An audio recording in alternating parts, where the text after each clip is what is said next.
Taarifa ya dharura jioni hii kutoka Ikulu ya Tanzania imezua kiwewe nchini. Hujambo na karibu kwa taarifa zetu za Kenyascope, na ikiwa ni siku yako ya kwanza hapa, tafadhali kumbuka kusubscribe.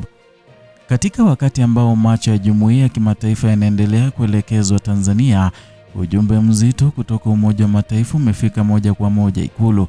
Ni ujumbe unaobeba maswali makubwa kuhusu mustakabali wa demokrasia, utulivu wa kisiasa na maridhiano ya kitaifa baada ya matukio yaliyotikisa nchi wakati wa uchaguzi mkuu uliopita. Ndani ya Ikulu ya Chamwino jijini Dodoma, Rais wa Jamhuri ya Muungano wa Tanzania Samia Suluhu Hassan amepokea salamu maalum kutoka kwa Katibu Mkuu wa Umoja wa Mataifa Antonio Guterres.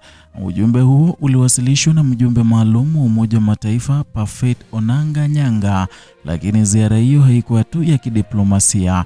Ilikuwa pia sehemu ya juhudi pana za kimataifa za kuelewa kwa undani kilichotokea Tanzania wakati na baada ya uchaguzi mkuu Oktoba 29 mwaka jana. Mnamo Machi 11 mwaka 2026, Ikulu Chamwino mkoani Dodoma ilikuwa mwenyeji wa mazungumzo muhimu kati ya Rais Samia Suluhu Hassan na mjumbe maalum wa Katibu Mkuu wa Umoja wa Mataifa. Ujumbe huu ulihusisha salamu rasmi kutoka kwa Katibu Mkuu wa Umoja wa Mataifa pamoja na tathmini ya awali kuhusu hali ya kisiasa nchini Tanzania. Lengo la ziara hiyo lilikuwa kusikiliza maoni ya wadau mbalimbali wa kisiasa na kijamii pamoja na kutathmini hatua ambazo serikali imeanza kuchukua baada ya matukio yaliyotokea kabla na wakati wa uchaguzi mkuu wa Oktoba 29 mwaka jana. Matukio haya yalizua mijadala mikubwa ndani na nje ya nchi kuhusu hali ya utulivu wa kisiasa na mwenendo wa demokrasia nchini. Na kwa mantiki hii, ujumbe wa Umoja wa Mataifa ulilenga kupata taswira kamili ya hali halisi ya nchi pamoja na juhudi zinazofanywa kurejesha utulivu wa kisiasa na mshikamano wa kitaifa. Katika ziara yake nchini Tanzania, mjumbe maalum wa Katibu Mkuu wa Umoja wa Mataifa alifanya mashauriano na taasisi mbalimbali ambazo ni muhimu za kitaifa. Mashauriano haya yalihusisha Wizara ya Mambo ya Nje na Ushirikiano wa Afrika Mashariki, Mahakama ya Tanzania pamoja na Bunge la Jamhuri ya Muungano wa Tanzania.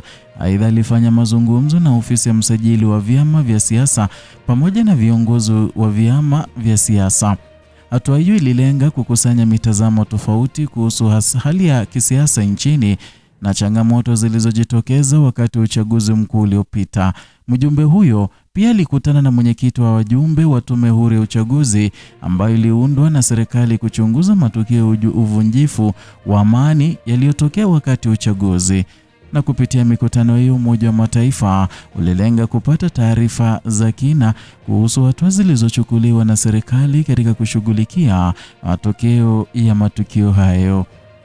Moja ya hatua zilizofuatia umakini wa jumuiya ya kimataifa ni uamuzi wa serikali ya Tanzania kuunda Tume Huru ya Uchaguzi. Tume hiyo ilipewa jukumu la kuchunguza matukio ya uvunjifu wa amani yaliyotokea wakati na baada ya uchaguzi mkuu wa Oktoba 29 mwaka jana. Kwa mujibu wa Umoja wa Mataifa, hatua hiyo inaonekana kuwa na ishara ya nia ya serikali kutafuta ukweli kuhusu matukio yaliyotokea na kuchukua hatua stahiki kwa mujibu wa sheria. Aidha, uwepo wa tume hiyo unatarajiwa kusaidia katika kurejesha imani ya wananchi kwa taasisi za serikali pamoja na mfumo wa kidiplomasia. Tume hiyo pia ina jukumu la kutoa mapendekezo ambayo yanaweza kusaidia kuimarisha utawala wa sheria na kuzuia matukio kama hayo kutokea tena katika siku zijazo. Kwa muda mrefu, Tanzania imekuwa ikitambulika kimataifa kama taifa lenye historia ya amani na utulivu wa kisiasa. Na tangu kupata uhuru wake mwaka 1961, nchi imejijengea sifa ya kuwa mmojawapo ya mataifa yenye mshikamano wa kitaifa na utulivu wa kisiasa eneo la bara la Afrika. Aidha, Tanzania imekuwa mshiriki muhimu katika juhudi za kimataifa za kulinda na kuimarisha amani katika maeneo mbalimbali ya bara la Afrika. Ushiriki wake katika operesheni za kulinda amani za Umoja wa Mataifa umefanya nchi hiyo kuheshimiwa katika majukwaa ya kimataifa. Hata hivyo, matukio ya kisiasa yaliyotokea wakati wa uchaguzi mkuu wa mwaka 2025 yalizua mjadala mpana kuhusu taswira hiyo ya muda mrefu ya Tanzania.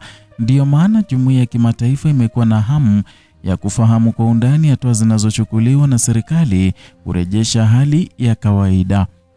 Na katika mazungumzo yake ya mjumbe wa Umoja wa Mataifa, Rais Samia alieleza dhamira ya serikali kuhakikisha matukio ya uchaguzi yaliyopita yanashughulikiwa kwa kuzingatia misingi ya utawala wa sheria.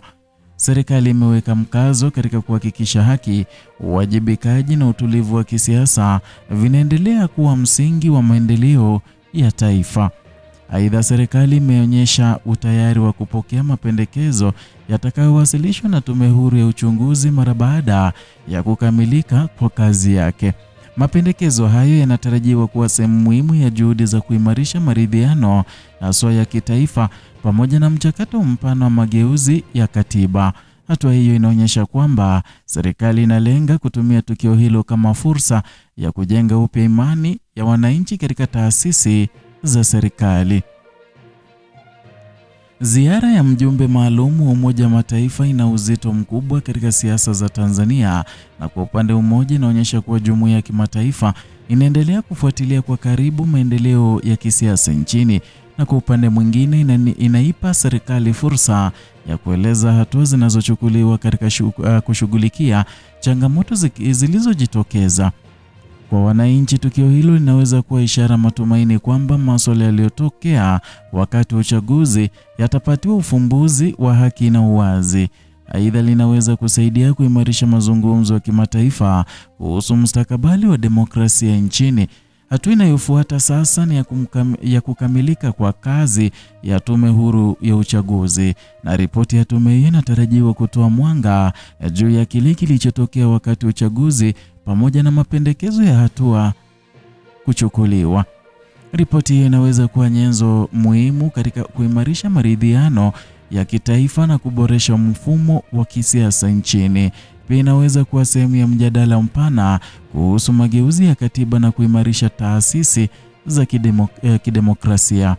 Kwa upande wa Umoja wa Mataifa, tathmini ya ziara ya mjumbe maalum itawasilishwa kwa Katibu Mkuu wa Umoja wa Mataifa ili kusaidia kuendelea kwa mashauriano kati ya Tanzania na jumuiya ya kimataifa. Ziara ya mjumbe maalum wa Umoja wa Mataifa nchini Tanzania inaashiria hatua muhimu katika safari ya taifa kuelekea maridhiano na kuimarisha demokrasia. Ni hatua inayokusudia kujenga daraja kati ya serikali, wananchi na jumuiya ya kimataifa. Lakini hatima ya juhudi hizi haitategemea ujumbe wa kidiplomasia pekee. Itategemea pia namna taasisi za taifa, viongozi wa kisiasa na wananchi wanavyoshirikiana kulinda misingi ya amani, haki na utawala wa sheria, kwa sababu historia ya Tanzania imejengwa juu ya umoja na utulivu, na mustakabali wa taifa hilo utaendelea kupimwa kwa uwezo wake wa kulinda misingi hiyo katika nyakati za changamoto. Ni hayo tuliyokuandalia siku hii ya leo kutoka hapa Kenyascope, channel yako pendwa. Azidi kuwa nasi na subscribe, like na kushare video zetu. Vilevile waweza kugonga alama ya kengele ili uwe ukipokea taarifa hizi kila wakati tunapozileta hewani.